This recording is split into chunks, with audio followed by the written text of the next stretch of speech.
Bramble and Maggie by Jessie, Haas, illustrated by Allison Friend. Chapter 1. Bramble. Bramble gave riding lessons. Mrs. Blenkinsop told the rider what to do, and the rider told Bramble what to do. They went around and around the riding ring with the other horses, around and around, around and around. One day Bramble started to walk more slowly. She dragged her feet in the dust. All the other horses passed her. "Bump her with your legs," said Mrs. Blenkinsop. "Make her speed up." The rider bumped with her legs. Bramble sped up. "All right." She trotted past the other horses. "Whoa!" said Mrs. Blenkinsop. Bramble stopped. "Take a deep breath," Mrs. Blenkinsop told the rider. "Now ask her to go forward." The rider asked. Bramble went backward, all the way around the ring. "Oh boy, this is not a good lesson," said Mrs. Blenkinsop. The next day, Bramble gave another lesson. She didn't do anything to scare this rider. She didn't do anything at all. "I see," Mrs. Blenkinsop said. "You are bored, Bramble. Too much going around in circles. But riding lessons are supposed to be boring for horses. Try to put up with it." Do you guys think that she's telling the horses the right thing? The next day, another rider got on her. Bramble lay down. She closed her eyes and groaned. "Oh, I get it, said Mrs. Blenkinsop. "No more riding lessons for you. You need a person on your own to have fun with." A person of her own. Bramble liked that idea, but not just any person. She would have to be picky. Horse for sale. A family came to look at Bramble. "She seems like a nice, safe horse," the mom said. "We have a ring at home. Amy can ride her there." A ring was just what Bramble did not want. Amy got on Bramble's back. Bramble trotted around the ring, fast and faster, and even faster. She was careful. She did not let Amy fall, but she did not slow down until she was ready. "She has her little ways," said Mrs. Blenkinsop. Amy's mother said, "She is not a horse for Amy." The next family wanted a jumper. "Bramble has her little ways," Mrs. Blenkinsop told them, "but she loves jumping." That was not exactly true. Bramble could jump if she wanted to.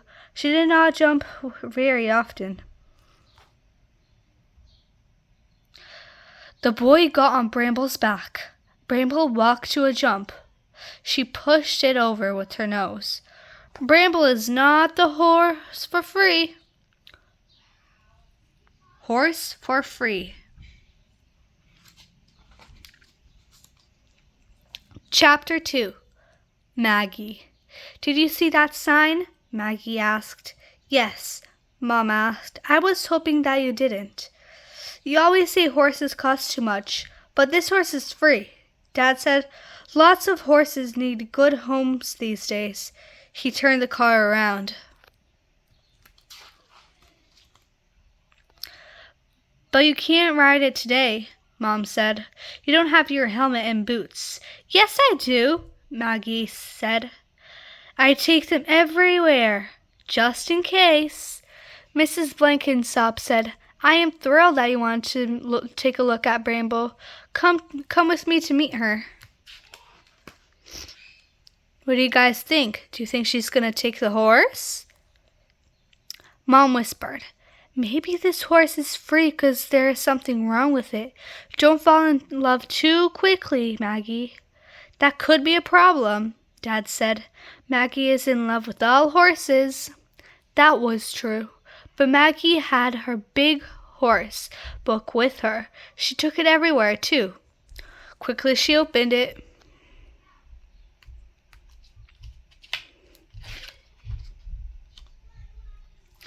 Maggie, this is Bramble, Mrs. Blenkinsop said. Bramble, this is Maggie. Uh-oh, Maggie thought. When she looked at Bramble, she did not feel picky. She liked Bramble's color. She liked her eyes. She liked the way Bramble looked back at her. Bramble felt as picky as ever. Maggie seemed like a pleasant girl, but maybe there was something wrong with her.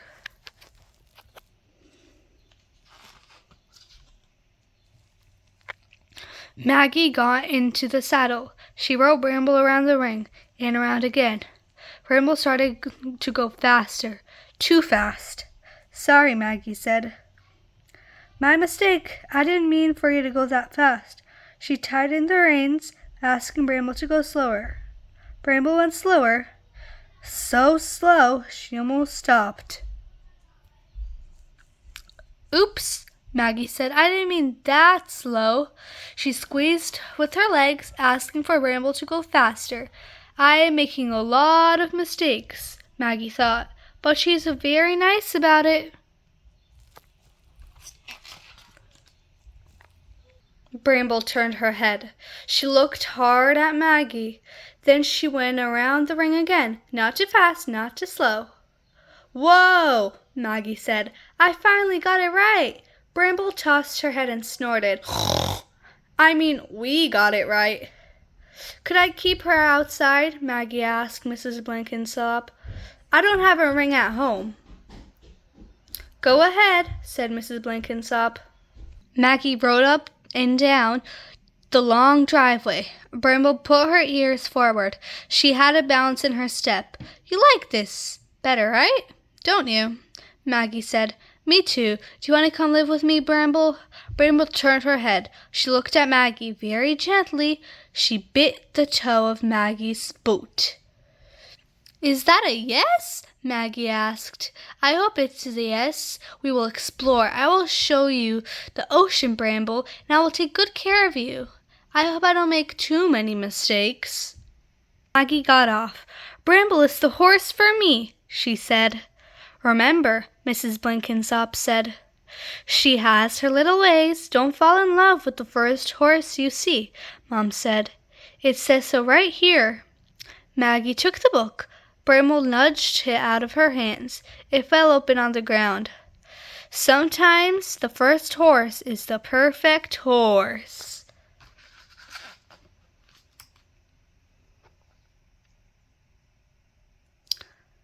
Chapter 3. The Big Snake. Maggie spent a week getting ready for the Bramble. She fixed the garden shed into a stall. She hung up a net and filled it with hay. She hung up a bucket and filled it with water. She made a deep bed of shavings.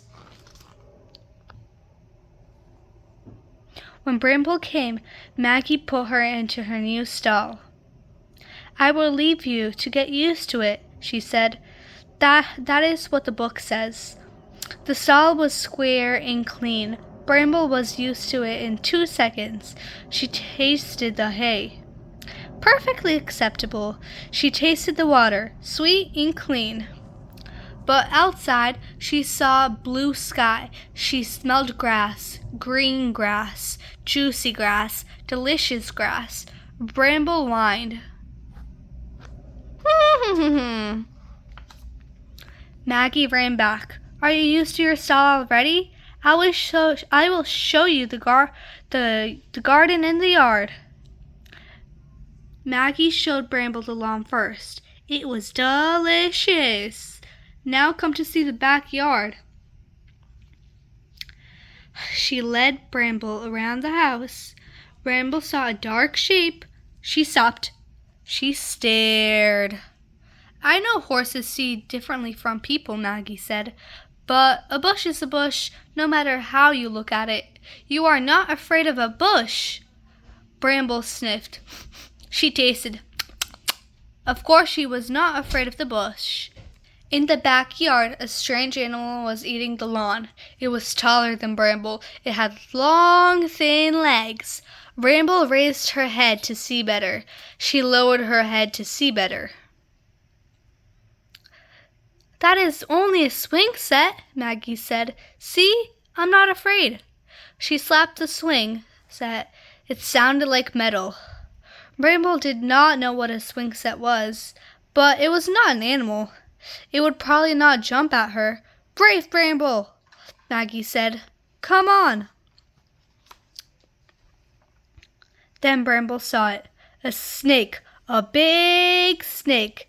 It stretched all over the across the yard. Bramble stopped. She snorted. She stamped her foot loudly. The snake did not move. It was not afraid, but Bramble was. Not Maggie. She picked it right up and said, "See, it's just a hose. You're not afraid of a hose." Please. Bramble wasn't afraid of a hose. She was afraid of a snake. She still didn't go one step closer. "Bramble, look," Maggie said. She squeezed the snake's head. It hissed. Water sprayed, and it made little rainbows. A hose. Bramble took a drink. Then she bit the hose, just to remind it not to turn back into a snake.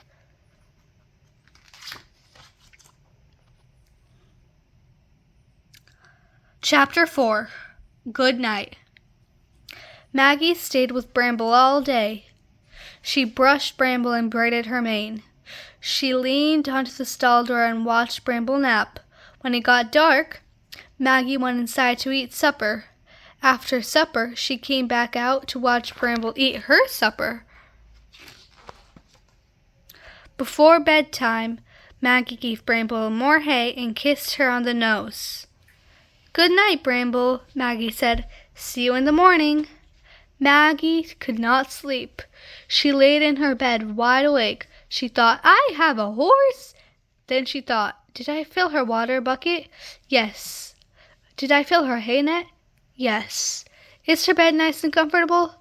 "I hope so. I have a horse." Bramble could not sleep. She stood at her stall door, wide awake. She was alone in a new place, with no other horses, with no Maggie. It did not make her feel sleepy. The house lights went off. It was quiet. Too quiet. Maggie knew what to do about that. She turned around. She kicked the door with both back feet. Bang! She kicked it again. Bang, bang!